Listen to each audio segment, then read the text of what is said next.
एवढा त्रास होत असेल तर 4 दिवस रजा घेऊन विश्रांती का नाही घेत? अगं रजा जर शिल्लक राहिली नाही तर एनकॅश करून पैसे मिळवता येतात. घर गहाण ठेवून काढलेल्या कर्जाचे अजून 2 लाख रुपये शिल्लक आहेत. आणि मग माझ्या कमाईच्या पैशाचं काय करायचं? कर्ज मी काढलंय. पण ते माझ्यासाठी काढलंयस. प्रिया दादा ह्याच्यावर सही करा. काय हे तुझं रेझिग्नेशन लेटर, राजीनामा. हे तू काय चालवलं राजेश? हे बघ दादा, हे पत्र मी लिहिलेलं नाहीये, प्रियाने लिहिलेलं आहे. आणि तुम्ही त्याच्यावर सही करणार आहात. राईट. करणार आहात? हो. करणार आहात, ऐकलंस ना? विनंती नाही, आज्ञा करणार आहात. तू जरा समजावून सांगा ना. नाही, नवं सरकार आलं की जुनं आपोआप बाद होतं. बरोबर. अरे पण माझं वय झालंय काय राजीनामा देण्याचं? काहीतरी काय. हे बघ दादा, तू मला वचन दिलं होतंस की माझी डिस्पेन्सरी सुरू झाल्याबरोबर तू नोकरीचा राजीनामा देशील. प्लीज दादा. प्लीज. ओके, करतो, सही करतो. नवं सरकार. हे काय योगेश? म्हणजे माझा राजीनामा सर. अरे तेवढं कळतंय मला, पण तू का दिलास तेवढं कळलं नाही. माझा धाकटा भाऊ आणि त्याची बायको, त्यांच्या प्रेम अट्टापायीच त्याने हा राजीनामा माझ्याकडून लिहून घेतलाय. ठीक आहे, तो तुमचा पर्सनल प्रश्न आहे, पण तू नोकरी सोडल्यामुळे परावलंबी होणार आहे, विशेषतः तुझ्या पायाच्या प्रॉब्लेममुळे. देव करू आणि तशी वेळ नाही येऊ, पण आलीस ना तर मात्र. नाही साहेब, तशी वेळ येणारच नाही, माझी खात्री आहे. भावाच्या प्रेमापोटीच मी घरी फक्त आराम करणार आहे, फक्त आराम.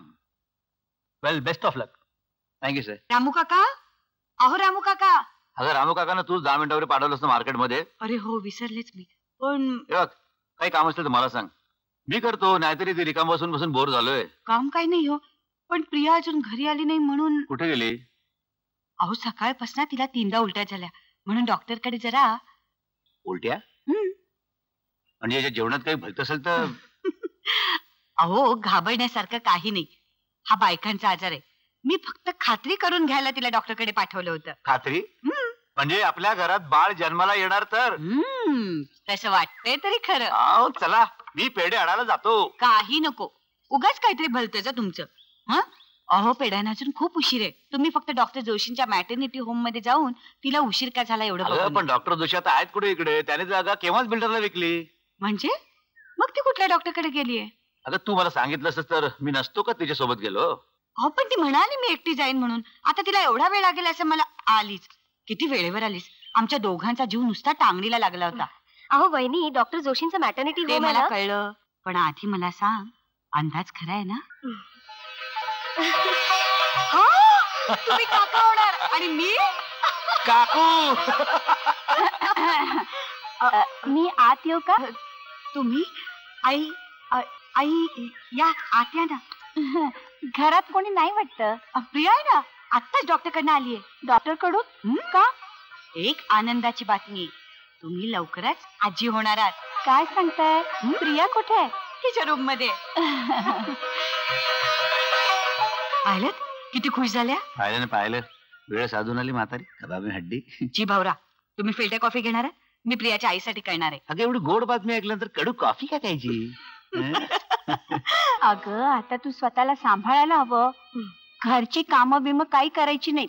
अगं पण इथे कामं असतात कुठे? बहिणी आहेत, रामू काका आहेत. हा, आता थोडीफार मदत करायला लागली तर. थोडीशी का? मी म्हणते थोडीशी तरी का? अगं तळहातावरल्या फोडासारखी जपली तुला, ती काय इथं येऊन कामं उपसून फुटून जायला? हा, तू नको तितकी काळजी करतेस आई. अगं अशा अवस्थेत काळजी घ्यायलाच हवी. आणि हे बघ, तू त्या तुझ्या जावीच्या सारखी नजरेला पडू नकोस. का ग? अगं तिची वांझेची नजर तुझ्यावर पडायला नको. तू भलतं सलतं काहीतरी बोलू नकोस आई. बहिणीची माझ्यावर केवढी माया आहे. हो, दिसतेच आहे. रूम बघ ना तुझी.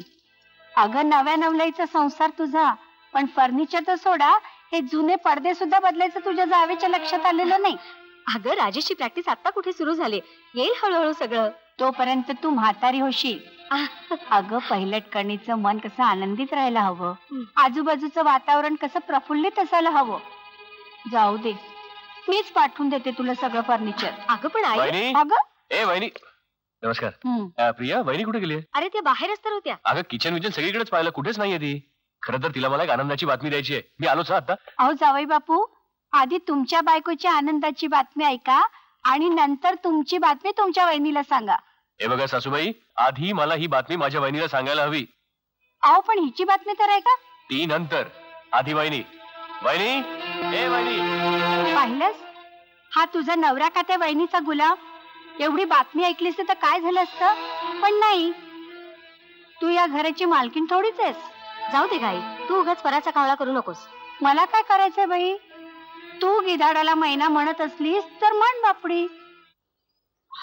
तुम्ही नक्की घेणार नाही ना कॉफी? नक्की नाही. अरे कुठे होतास तू आणि वहिनी? कधीपासून शोधतोय मी तुम्हाला. अरे बाबा, तुझ्या सासूबाईने फिल्टर कॉफी आवडते ना. घरातली कॉफी संपली होती तेव्हा तुझी वहिनी म्हणाली बाहेर जाऊन घेऊन येते. म्हटलं मी पण येतो, पाय मोकळे होती. बरं, वहिनी कुठे होता? कॉफी करते किचन मध्ये. वहिनी, ते काय निघालं? हो. हे बघ आधी. काय अगं, या अमेरिकन मॅगझिन मध्ये माझा व्हायरल इन्फेक्शन वरचा लेख छापून आलाय आणि त्यांचं म्हणणं आहे की माझ्या लेखातून त्यांना काही नवीन विचार सापडलेत म्हणे. मी जर या विषयावर पुढे संशोधन करणार असेल ना तर ते मला अमेरिकेची स्कॉलरशिप मिळवून देण्याचा पण प्रयत्न करणार आहे. वहिनी, तुला माहित नाही हा माझ्यासाठी किती मोठा सन्मान आहे ते. तुला खूप मोठे सन्मान मिळू देत रे. तुझं मस्तक आभाळाला टेकलेलं पाहायचंय मला. वहिनी, हे मस्तक जरी आभाळाला टेकलं ना तरी तू आणि दादांसमोर नेहमीच वाकलेलं राहील. कारण मला हे सगळं यश तुमच्याचमुळे मिळालंय का. राजेश, या यशात आणखी एक भागीदार आहे हे विसरू नकोस. प्रियाला सांगितलीस तू ही बातमी? छा, अगं आधी तुला, मग दादाला, त्यानंतर मग इतरांना. प्रिया इतरांमध्ये मोडत नाही राजेश, लक्षात ठेव हे. ए सॉरी सॉरी सॉरी. आधी तिला जाऊन सांग ही बातमी, म्हणजे तुला ती त्यापेक्षाही आनंदाची बातमी सांगेल. याच्याविषयी आनंदाची म्हणजे? ती तू तिच्याचकडनं ऐक. जा, निघ म्हणते ना, निघ आधी, निघ. ढकलतोस काय तू? पाहिलंस, हा तुझा नवरा का त्या वहिनीचा गुलाम? एवढी बातमी ऐकलीस तर काय झालं असतं? प्रिया प्रिया हे प्रिया. एवढ्यापुरतीच बायकोची गरज असते वाटतं. अरे अरे अरे अरे अरे अरे अरे, तुझा सूर तर चक्क रागाचा दिसतोय. आणि वहिनी तर मला म्हणाली की तू मला काहीतरी आनंदाची बातमी देणार आहेस म्हणून. थोडा वेळ थांबला असतास तर सांगताना खूप आनंद झाला असता, पण आता ते दुधात मीठ पडलंय.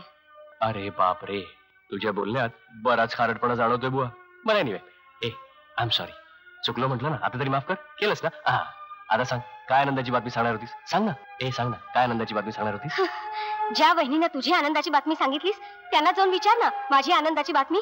त्याच सांगतील तुला की त्या काकी होणार आहेत म्हणून. हे पण वहिनी काकी कशी होणार? नाही म्हणजे ए म्हणजे म्हणजे मी ए प्रिया. प्रिया, अगं कुठली बातमी कुठल्या शब्दात आणि कुठल्या स्वरात सांगितलीस? त्या सगळ्या बातमीतल्या आनंदालाच अपशकून केलास. तूही काही शुभशकून केलेला नाहीयेस. लक्षात ठेव राजेश, मी तुझी बायको आहे, भिंतीवर अडकवलेली एखादी फोटो फ्रेम नाही.